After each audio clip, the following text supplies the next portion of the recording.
What kind of man walks into a war-torn land armed with only faith, then stands his ground when the guns are pointed at him, and lives to tell the story of how God sent an angel to lead him out?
I'm Mila, and this is my husband. I'm Kent. Yes, and this is Stories from the Storm, where prayer meets power. Psalms 6:8-9 is, "Depart from me, all you workers of iniquity, for the Lord has heard the voice of my weeping. The Lord has heard the voice of my supplication. The Lord will receive my prayer. Deliver my life from the wicked with your sword." In a land torn by civil war and revolution, where the clashes of armies echoed through cities and villages alike, one man walked a path set apart. He was a missionary, a scholar, a statesman, yet through every promotion, every hardship, and every narrow escape, he remained a humble servant of God.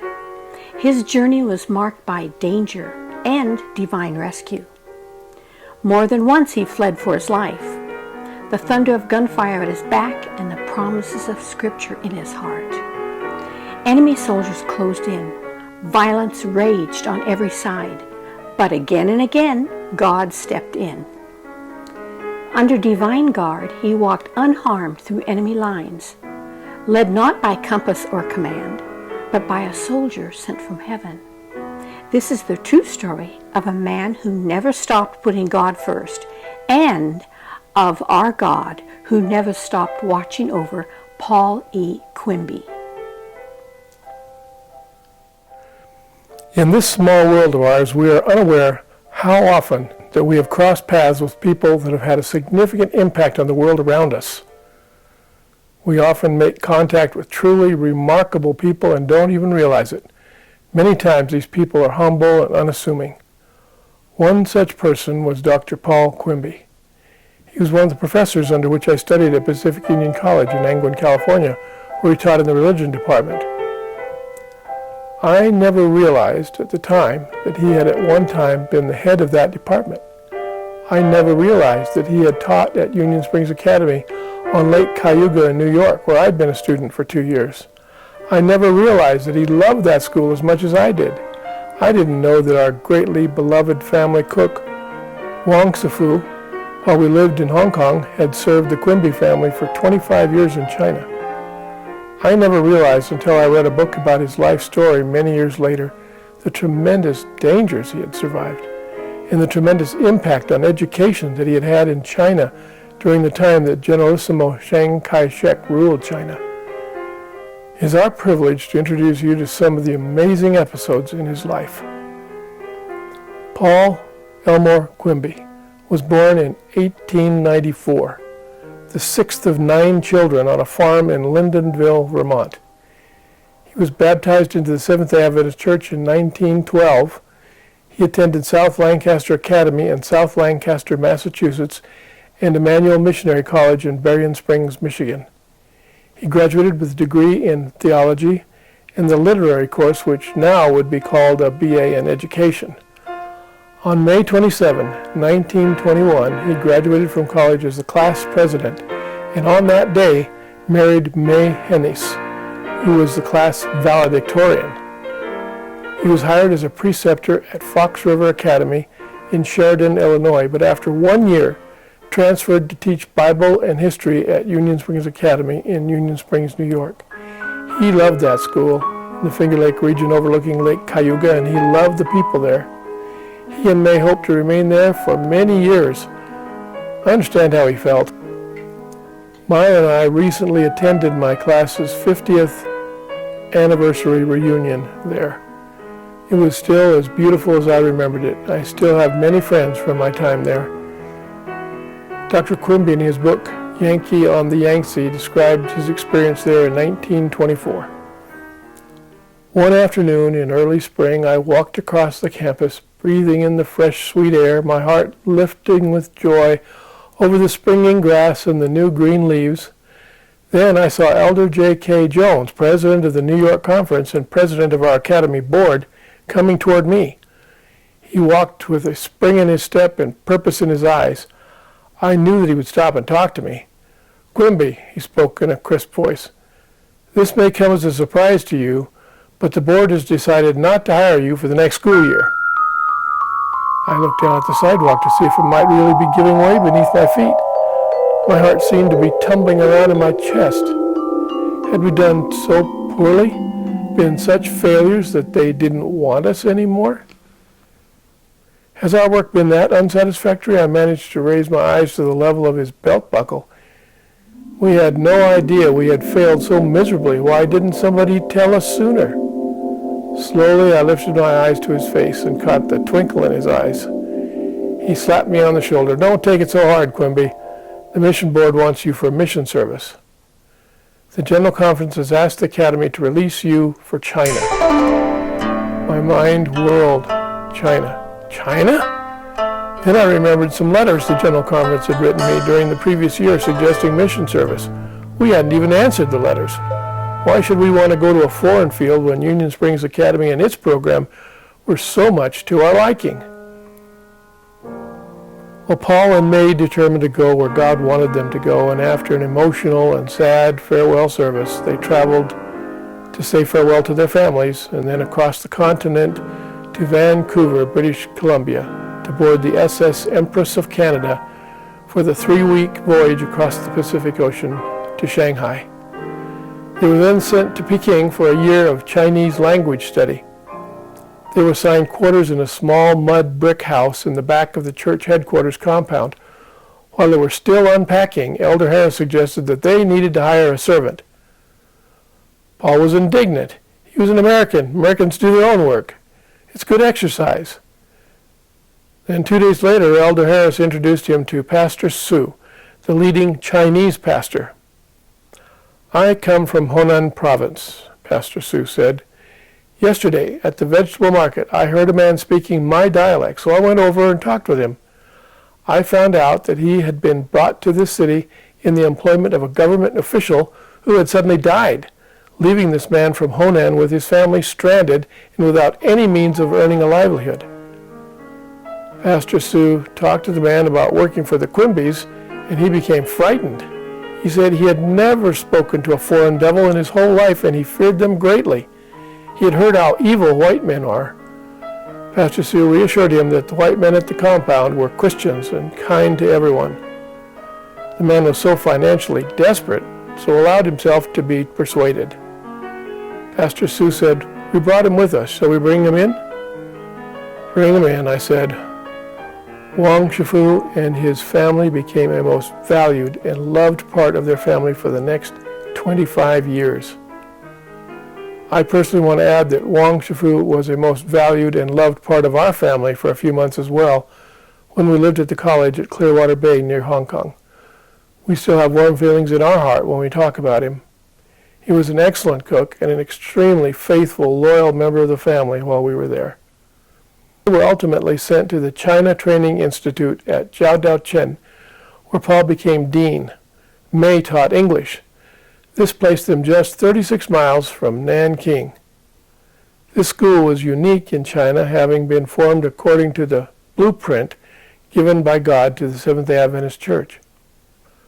It was established by President Denton Reebok on 130 acres with a farm and a factory manufacturing metal furniture, such as hospital beds and auditorium chairs, developed by Fred Landis. Fred Landis supervised the building of 59 structures, roads, deep wells, a pumping plant, a water piping system with a large water tower. All this provided work for the students and staff, allowing even the poorest worthy student to work their way through college. This was a new concept in China, where prior to this, only the elite could afford to get an education.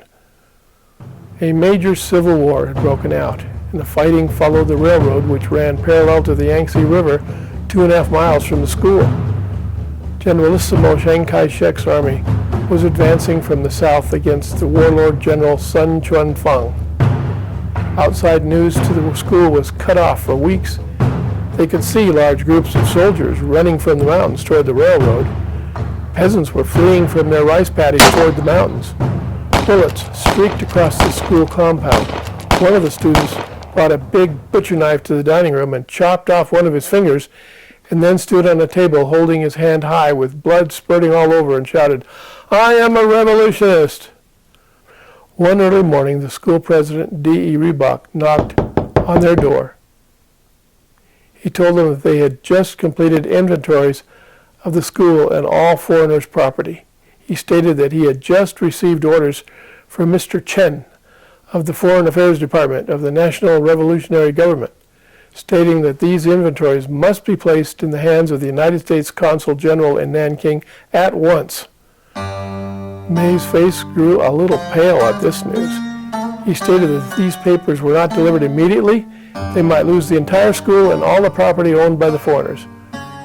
Paul Quimby stated, "It's a little late to get those papers to Nanking." Professor Reebok looked at him and said, "Will you carry these papers through to Nanking for the mission?" He said, "I've already asked some of the other faculty members, but no one's willing to go. Come, let us pray right now." As they rose from their knees, Mrs. Quimby signaled her willingness to let him go. Later in the day, he told Paul that Fred Landis had also agreed to go. They knew that Generalissimo Chiang Kai-shek's army was just 15 miles down the railway. They had no idea how far General Sun's troops had retreated. The only route available was to ride bicycles down the road by the railway. They concealed the papers on their persons and copies in their luggage. He gave his wife a hug, which he knew might be his last, and they set off. Before long, they encountered some soldiers from the retreating army who let them pass. They reached a point 6 miles from Nanking when they encountered tens of thousands of General Sun's soldiers. Some of the soldiers angrily stopped them, and they requested to talk to their commanding officers, who in every case let them proceed. At some checkpoints, there were piles of bodies of people that the soldiers had not let pass. When they approached Nanking with its great wall nearly 70 feet high with huge arched gates, they saw that every soldier was scanning the country behind them.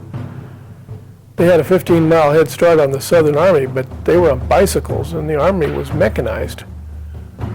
When they approached the gate called the Gate of Great Peace, they politely requested to be admitted. "Begone," the angry soldiers shouted. "Don't you know that we're fighting a war?" Paul thought he would call their bluff. He noticed that the gate was slightly open. He took hold of the gate to open it.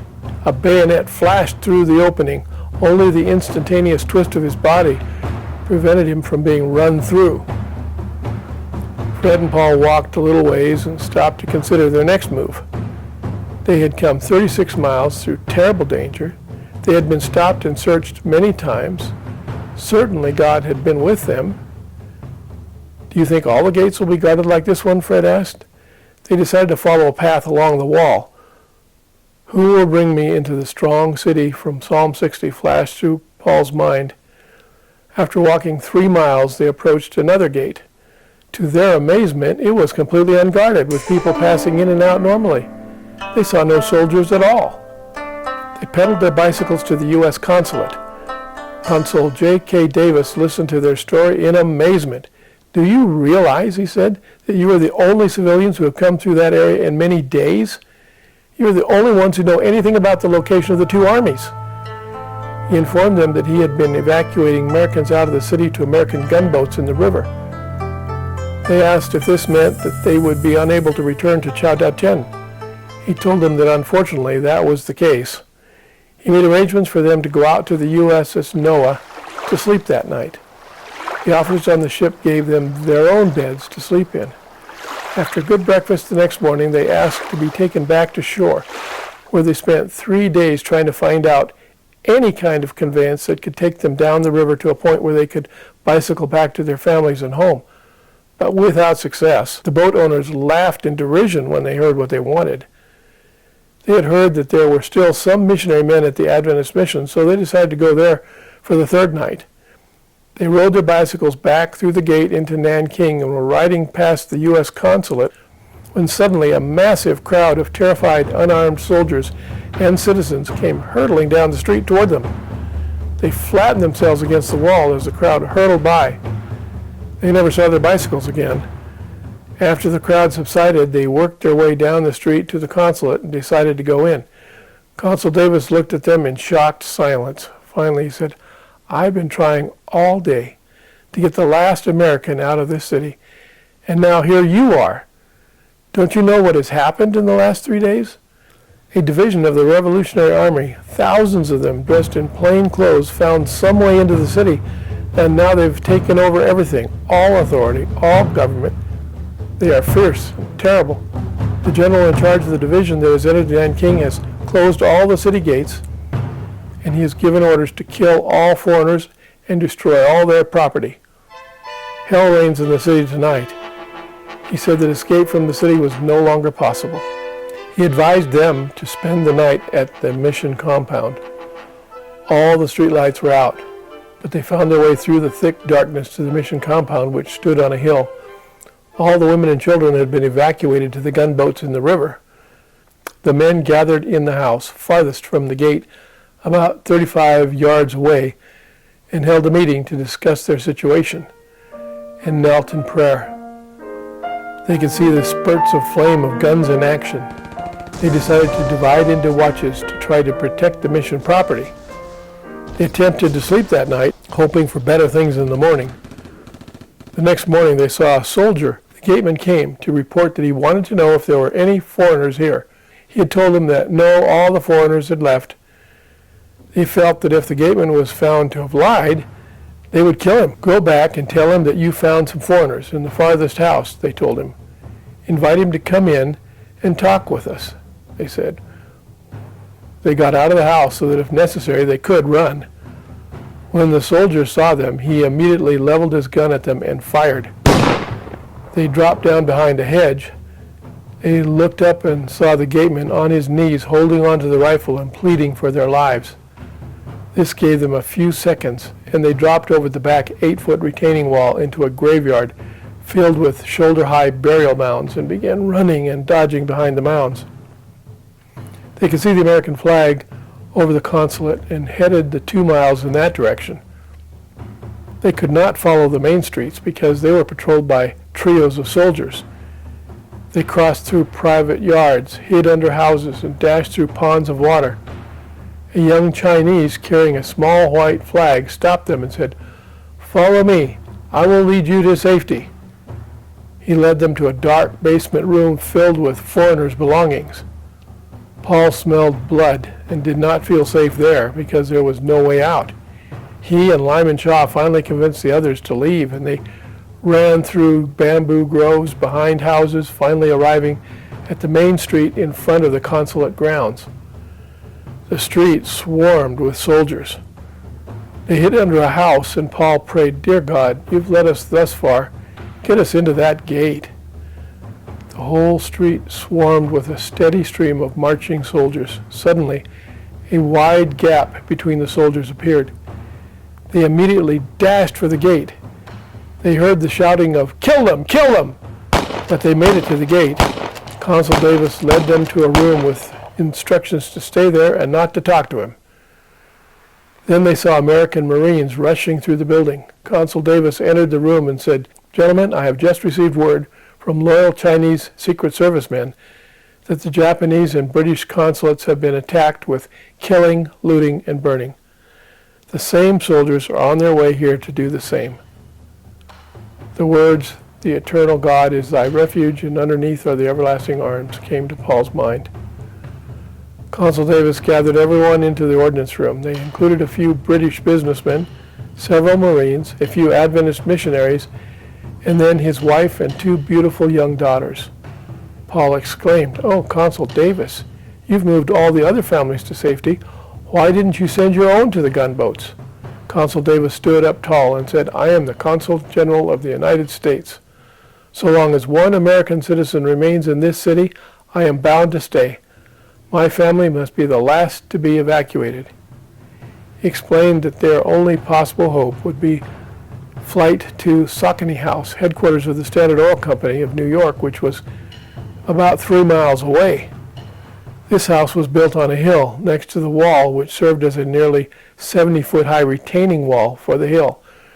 From there they could see the gunboats on the river 3 miles away across the river plain with its villages and canals. The house was occupied by the manager of the Standard Oil Company, Mr. Earl Hobart, and his wife. They could hear the clatter of arms and the shouts of soldiers in the front grounds of the consulate. They could hear shouts of communist slogans and fierce battle cries. Paul Quimby happened to be near the head of the lineup to leave the building. Consul Davis thrust the American flag into Paul's hands and shouted, "Take it!" His knees almost collapsed. He knew that if he walked out of the consulate waving that flag, the screaming mob would be upon him in an instant. The communists hated that flag above all things. Then Consul Davis brought his lovely 8-year-old daughter to Paul and said, "Quimby, take my daughter through to Saucony House and see that you get her there." Paul nearly staggered under that double load. He cried, "Oh, God, help me." Consul Davis shouted at Paul, "Quimby, get that flag up, hold it high." Paul looked down into the questioning eyes of the trusting child beside him. "We'll run fast, won't we?" "Yes," he promised, as he squeezed her little hand, "we'll run fast." He was pushed to the front of the line. He realized that he was expected to lead the dash to Saucony House. He said to Consul Davis, "I don't know the way to Saucony House." "Go straight, Quimby, go straight," he said. The commanding officer of the Marines issued them fresh ammunition and instructed them not to fire until he gave them the order. When they came to the back gate through which they wished to exit, there were soldiers in the street. They waited for a space between the soldiers and then bolted out the gate and into the street. They ran across a flat area towards some hills in the distance. Then they heard the yelling of communist soldiers who had discovered their escape. A volley of bullets flew past them. He heard the little girl say, "Why doesn't Mama come? Where is my Mama?" The soldiers ran after them, shouting and shooting as they came. They ran across an open field with no trees or mounds or cover. About halfway across the field, they saw a Chinese farmer standing near their escape route. Then a bullet blew his head to pieces, and he fell to the ground. "Oh, look at that hill yonder," he said to the little girl. "We're almost there," diverting the little girl's attention and sparing her the awful sight. He heard bullets buzzing past his ears as he ran. He saw them kicking up puffs of dust at his feet. A strange peace and assurance filled his heart as he remembered, "1,000 shall fall at thy side, and 10,000 at thy right hand, but it shall not come nigh thee." The running fire from the soldiers continued until they crested the hill. All that time the Marines obeyed their commander's orders and didn't fire a shot. At the bottom of the hill they came to a hedge with 2-inch thorns used to keep in cattle. He looked for a thin spot but couldn't find one. He remembered Consul Davis' last words to him, "Go straight, Quimby, go straight." He pulled his hat down over his eyes, wrapped the flag and the little girl in his overcoat, and beat his way through the thick barrier of thorns and tangled branches. He felt no pain, although he lost his hat. He came to a ditch filled with water and mud about 5 feet across. He made a mighty leap and landed safely on the other side, remembering, "They shall bear thee up in their hands, lest thou dash thy foot against a stone." They came to a thick grove of bamboo. He remembered Consul Davis had said, "Go straight, Quimby, go straight." So he plunged into the thick grove. He didn't dare let go of the little girl's hand, so at times one or the other would have to back up to get around the stalks of bamboo. "Take my daughter to Saucony House and see that you get her there," kept ringing in his ears. They came to a steep, almost perpendicular bank. He remembered the words straight. The little girl whimpered in fear. "Oh, this'll be fun, you'll see," he said, and snatched her in his arms and slid down the bank without a moment's delay. He still couldn't see Saucony House. He was gasping for breath. He ached in every bone and muscle. The little girl had run with surprising endurance, but now she too seemed on the point of collapse. Back in the bamboo grove, he heard the sound of shouting and shooting. The soldiers must have tried to cut them off, but they had run too fast. Then they rounded a low hill, and there was Saucony House up a steep hill. He lifted the little girl and wrapped her and the flag in his coat and carried her the rest of the way up the hill to Saucony House. The door opened, and he staggered in, laid his precious charge in the arms of Mrs. Hobart, and collapsed on the floor. One by one, and two by two, the rest of the group straggled in. The Marines had been loaded down with rifles and ammunition and had arrived weary beyond words. All but one Marine was accounted for. Then they saw two Chinese farmers tenderly carrying him up the hill at risk of their own lives. He had been shot in the back and had been paralyzed. When he was shot, 3 soldiers rushed up to finish him off and loot the body. He shot and killed 2 of them, and the third threw his rifle and ran for his life. They had reached Saucony House at noon, and in the afternoon they saw soldiers climbing the hill toward them and surrounding the house. They knew that they had them cornered with no avenue of escape. The soldiers came to the front door and said, "We intend to kill you all, but for now, give us your watches." Their watches were surrendered. The soldiers were having a little fun before coming in for the kill. A short time later, they came back demanding their money. They left for a little while and then came back demanding all their jewelry. They said, "We are going to kill you all. We will slit open your stomachs and cut out your innards while you watch." Consul Davis ordered everyone upstairs. Mrs. Hobart, Mrs. Davis, and the 2 little girls barricaded themselves in the upstairs bathroom. They were ordered to stay away from the windows because the snipers were beginning to shoot. A signalman was in the attic window, wigwagging messages to the USS Noah and the HMS Emerald in the river 3 miles away. In the meantime, the captain of the Nore was attempting to contact the commander of the U.S. fleet in Shanghai. Without his order, they were not to take the responsibility of opening fire on a foreign port. More and more hate-driven communist soldiers had gathered around the house, shouting the torture they planned for them. The soldiers pushed their way into the front door with bayonets pressed against the stomachs of Mr. Hobart and Consul Davis. Their blood-curdling yells filled the house. Consul Davis called out loudly from downstairs, "This is the end. We can do no more. They're coming in to kill us." Paul heard the howling of the maddened soldiers and the pounding of their feet on the stairs. He lay down with his face to the floor. He closed his eyes and prayed, "Dear God, make me ready." Suddenly, an explosive shell burst over Saucony House. Then a second shell landed beside the house, shaking the whole building. He heard the attacking soldiers clattering down the stairs. Shouts of joy echoed through the house. He staggered to his feet and peered out the window. He could see soldiers racing out of the house and down the hill.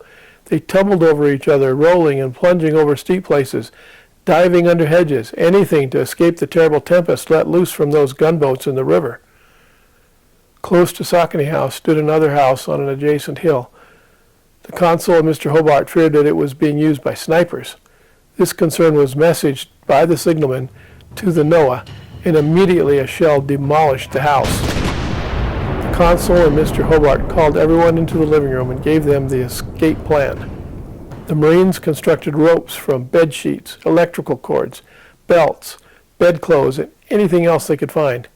They fastened it to the top of the nearly 70-foot wall. Half of the Marines descended first, then everyone took turns climbing down the wall on the rope. Finally, the rest of the Marines descended. The rope broke and Consul Davis fractured his ankle. One person fell on his head, but no one was killed or seriously injured. Then the 3-mile trek to the bank of the Yangtze was undertaken. The HMS Emerald provided covering fire while they made their way across the floodplain, rivers, and canals. They were ferried in a motor launch and climbed a rope ladder to the deck of the HMS Woolsey, where they were ushered down to the dining salon for a dinner. Then all were transferred to 2 British passenger ships for the trip to Shanghai. Consul Davis' ship was convoyed by the HMS Woolsey, and the Adventist families on the Wangpo were convoyed by the HMS Cricket. They departed at midnight, and the next morning Paul was on the bridge with the pilot's glasses as they came abreast the college at Chao Dao Chen. He could see that the buildings looked intact, but there was no activity seen on the campus. He asked to get off the ship, but this was not permitted as the ship steamed full ahead for Shanghai. There were forts, possibly in unfriendly hands, all along the river. Shots were occasionally fired at the ships from the banks of the river as they sped along.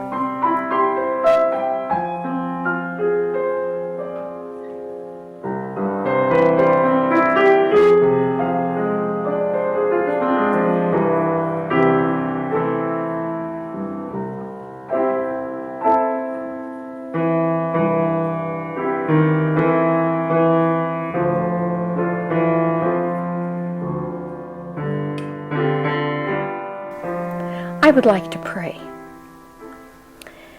Jesus, our Savior, thank you for watching over us, for shielding us when we didn't even know we were in danger. You've never failed us, and when we look back, we see your hand guiding at every step. Grow our trust, Lord, not just in the calm, but in the chaos. Help us to rest in the truth that you, who brought us this far, will never let us go. In Jesus' name, amen. Thank you for joining us, and until the next story from the storm, may God be with you.